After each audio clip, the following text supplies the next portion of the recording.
Soalan Waalaikumsalam saya, warahmatullahi. adakah penjagaan dan mengamalkan kebersihan sebahagian daripada iman? Adakah kebersihan melambangkan tahap keimanan seseorang? Mohon pencerahan Ustaz. Terima kasih.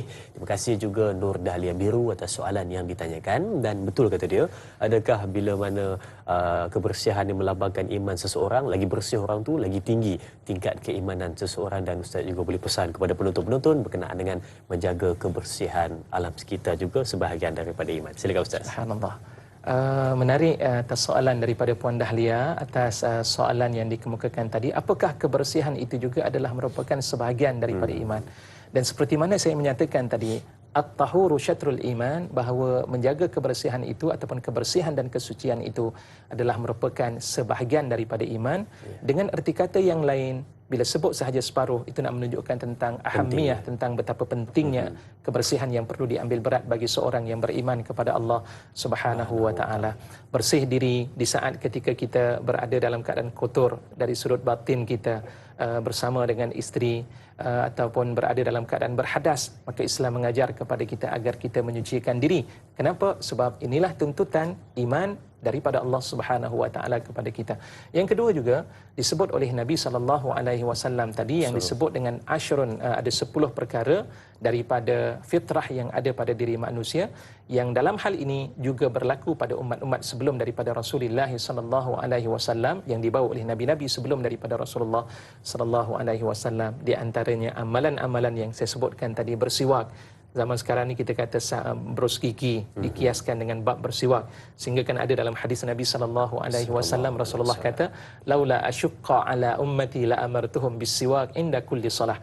Kalaulah sekiranya tidak menyusahkan ke atas umat aku ini, aku akan perintahkan mereka itu untuk bersiwak pada setiap kali mereka ingin menunaikan ibadah salat, kalau tidak memberikan kesusahan. Dengan erti kata, kebersihan dalam kehidupan ini perlu untuk diambil berat bagi seorang yang beriman kepada Allah Subhanahu wa taala. Dan dalam ayat yang lain pula, Al-Quran menyatakan, innallaha yuhibbut tawwabin wa yuhibbul mutatahhirin. Sesungguhnya Allah Subhanahu wa taala cintakan orang-orang yang sentiasa bertaubat kepada Allah Subhanahu wa taala, dan juga Allah cinta dan sayang kepada orang-orang yang sentiasa menyucikan diri dari sudut zahir maupun batin. Dengan erti kata yang lain, secara kesimpulannya, bahawa sesungguhnya salah satu di antara tanda seseorang yang beriman kepada Allah Subhanahu wa taala yang boleh dilihat dari sudut luarannya, iaitulah mereka menjaga akan kebersihan yang ada pada diri mereka, kerana ia merupakan tuntutan di dalam Islam. Dan begitu juga menjaga kebersihan bukan hanya pada dirinya semata-mata, bersih dari sudut luaran dan persekitaran. Rumah perlu untuk dijaga dari sudut kebersihan tersebut, termasuklah berkaitan tentang alam sekitar ini. Sebab itu Islam mengajar kepada kita jangan merosakkan muka bumi Allah Subhanahu wa taala. Wala tufsidul Allah sebut fil ardi fasada, itu Allah mengatakan janganlah kamu melakukan kerosakan di muka bumi Allah Subhanahu wa taala. Rosak itu ada dua. Satu, rosak dengan kita melakukan maksiat kepada Allah menyebabkan bumi akan rosak, dan yang kedua, rosak itu adalah dari sudut perbuatan ataupun perkara-perkara yang kita rosakkan muka bumi ini tanpa adanya sebab-sebab yang tertentu.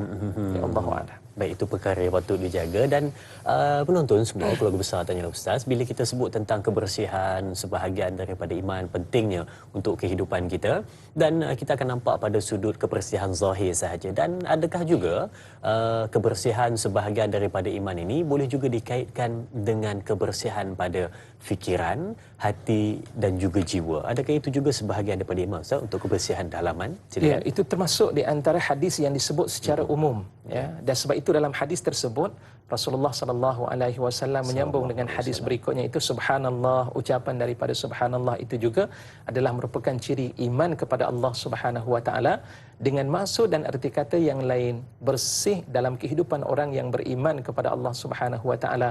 Dia bukan hanya dilihat dari sudut penampilan zahirnya semata-mata, tapi juga dilihat dari sudut penampilan batin yang ada pada dirinya.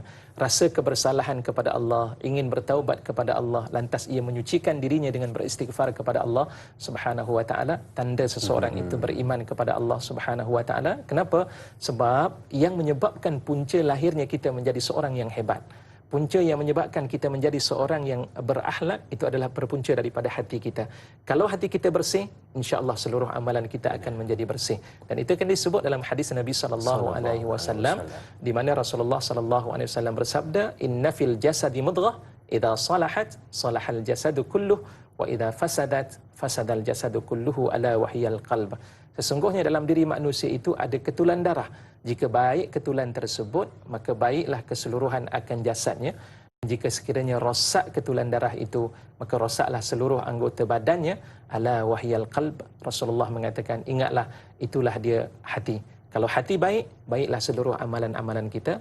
Tapi kalau hati kita rosak, maka seluruh anggota perbuatan kita juga akan menjadi rosak. Sebab itu penting kita mengutamakan tentang persoalan dalaman hati kita untuk menjelmakan rasa kebaikan dan kehebatan amalan-amalan yang kita akan buktikan di hadapan Allah Subhanahu wa taala maupun di hadapan makhluk-makhluk Allah Subhanahu wa taala, khususnya manusia itu sendiri. Ya benar, satu kefahaman yang penting untuk kita pada hari ini, kebersihan itu bukan sahaja terletak pada zahirnya sahaja, tetapi juga pada batin seseorang tersebut. Zahir dan batin dijaga kebersihannya, maka itu adalah lambang iman, separuh daripada iman seseorang. Baik.